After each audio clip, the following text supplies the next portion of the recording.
Now, you yourself have displayed great versatility throughout your career. You mentioned Chip Kelly, where you all of a sudden found yourself as a linebacker. So when you think about the versatility you've shown through the course of your career and how you've had to change and adapt to different head coaches, you're going to have to do that again now with Jonathan Gannon as your new defensive coordinator and Nick Sirianni as your new head coach.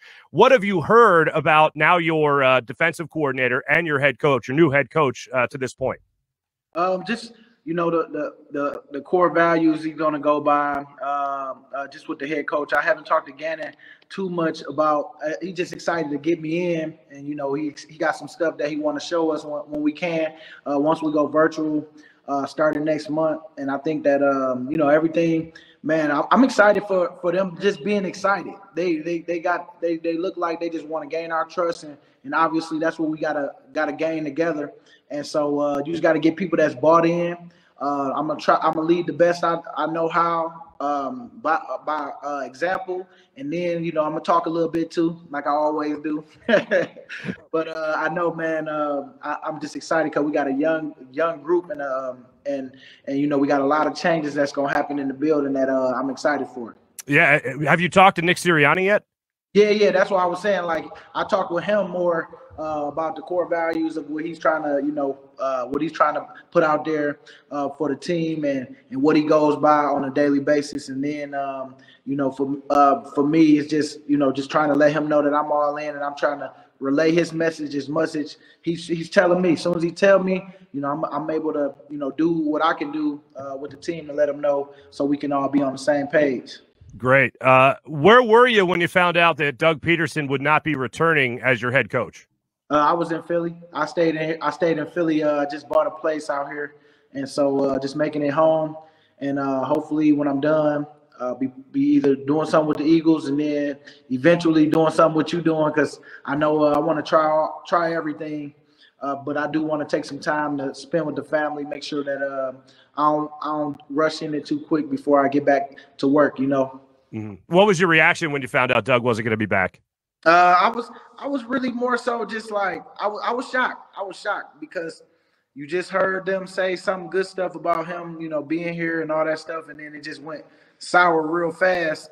But I know Doug's gonna go somewhere and show what he could do, like how he do. But I think that the worst part for him was COVID happening, because he was real good at bringing the team together, keeping the team tight. And he couldn't really do that with all the COVID restrictions. It didn't play into his favor. So I know for him, I'm just more so excited just to see just where he goes and how, if he get another head coaching job, where that would be, because he is a good head coach. Mm-hmm. Yeah, you know what?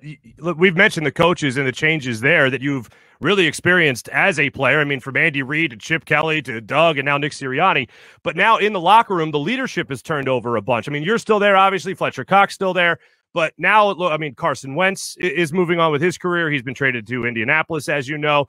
Malcolm Jenkins, the previous year, goes to New Orleans. And now it also looks like Zach Ertz is most likely out of Philly as well.